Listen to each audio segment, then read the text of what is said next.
The fractal design Define R4 case gets featured on the WAN Show Build Logs of the Week section more than any other case. Click now to learn more about it.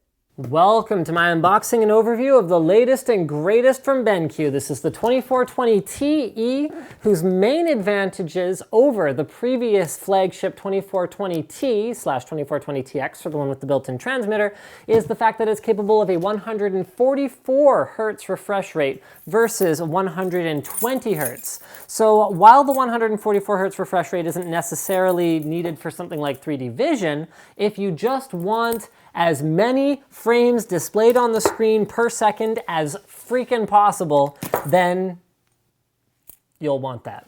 It also has what they're calling their zero flicker technology, which means that at any backlight setting, you're not going to have annoying flickering, which can be fatiguing on the eyes, particularly during long gaming sessions. And those are kind of the key differences here, but we'll walk through the rest of it as we keep going here. So it's LED backlit, it's Windows 8 compatible, I should sure as bloody heck hope so. It's NVIDIA 3D Vision ready, including light boost technology, which dramatically improves the 3D vision experience, making it much brighter and less blurry and sort of gross in general. They're the official tournament monitor of Intel Extreme Masters, and I believe this is also an MLG endorsed model as well. So it has some gaming sort of optimized features, including the ability to set different profiles for particular games. In fact, it comes preloaded with a couple of different FPS modes optimized for CS 1.6 and CS Source, of all things. So there are other FPSs that people play these days, but whatever. And then you can also download profiles from your favorite gamers, which is kind of neat. It comes with a little controller here, so you can either use the redesigned on-screen display and with the buttons on the side of the monitor to control it, or you can actually thumb through things with the wheel here, select things, go back, and press different profiles and change things on the fly with the controller. It's actually kind of a good implementation. We've used it before on the 2420T. It comes with a disc, so you know what to do with that. A dual-link DVI cable, because this runs at 1920 by 1080 with a high refresh rate. It does need a dual-link DVI cable for optimal performance. It comes with a built-in USB hub, so there's a USB to USB-B cable, as well as a power cable, VGA cable. You can throw that away with the disc as well.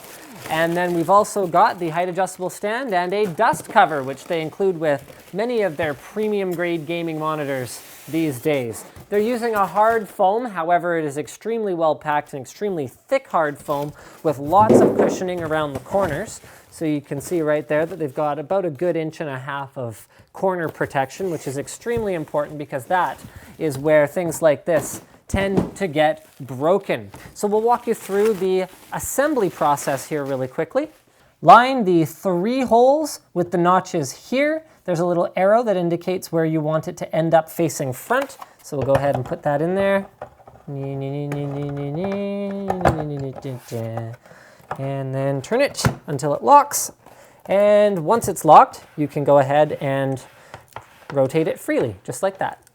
To lock it in place, you can either use your hands or a flathead screwdriver to go ahead and tighten that.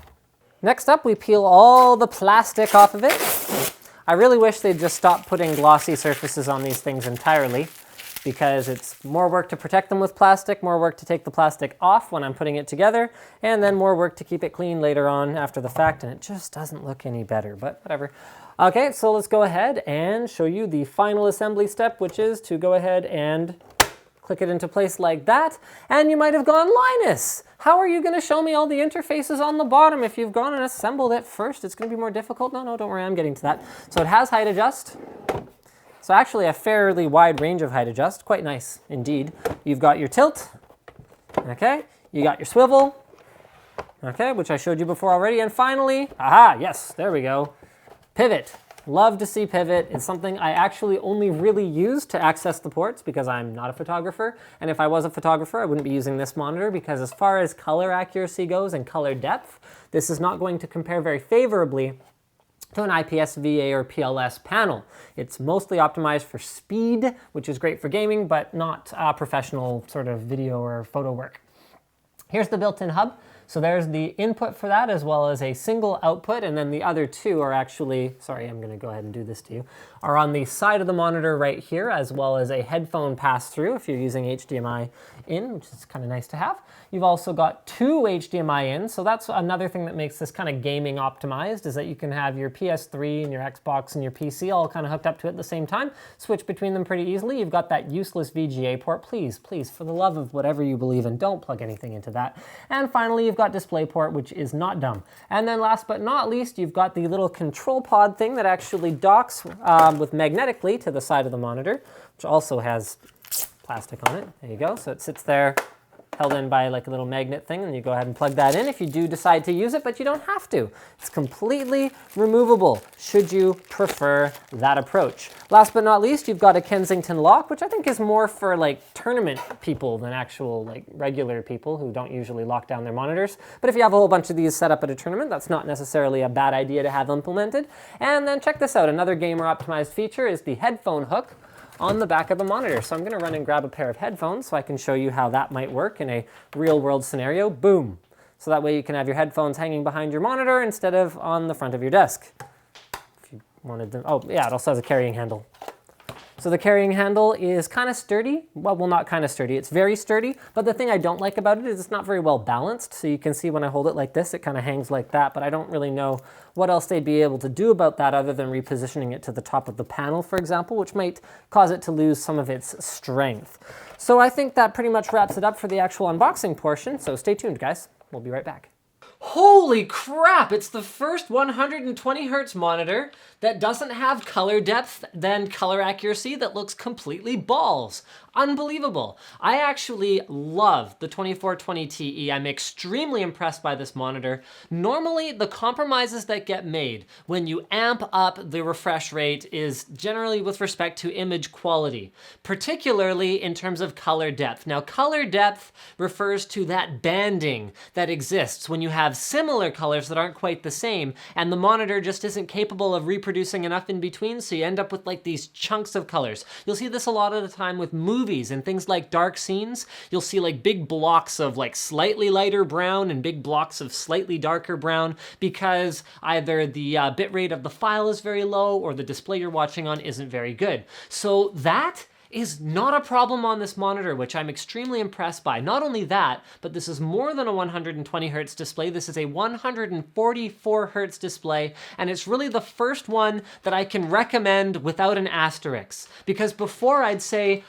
yeah, I recommend 120 hertz monitors if the refresh rate is really important to you. If it's really important. And then what I would always say is I personally prefer higher resolution and better color accuracy for a more immersive gaming experience. Now, I'm only actually left with one of those points. Are you gonna be doing any professional, Photoshop work? By the way, we have the Star Citizen hanger module running on here. Are you gonna be able to do any professional Photoshop or like color correction work on here? The answer is no. It's not that good, but it's so much better than the typical TN gaming monitor that I'm gonna take that caveat away from my recommendation. So the only thing that's really left is you still can't get high resolution monitors that are also high refresh rate, and this is due to a limitation in the bandwidth that can be delivered by most of the display interfaces we have today. So something like HDMI 2.0 or better Displayport 1.2 implementations could address this in the future, but for now, this is what we've got. And as far as the 2420TE goes, I am extremely impressed, guys. I wholeheartedly recommend this monitor. It's expensive, but it is so much better than the last generation T and TX, just due to the fact that the color reproduction is dramatically improved. That, other than just kind of gushing about it for another 3 minutes, I don't know what else to say. BenQ's got a winner on their hands here, and compared to other 3D monitors that I've seen, this is hands down the one to get. Don't forget to subscribe to Linus Tech Tips for more unboxings, reviews, and other computer videos. Like the video if you liked it, dislike it if you disliked it, leave a comment if you're as freaking surprised as me that this thing doesn't look bad. I mean, no offense to, everyone else who tried to build a 3D monitor that was high refresh rate, but what can I say? And I think that's pretty much it.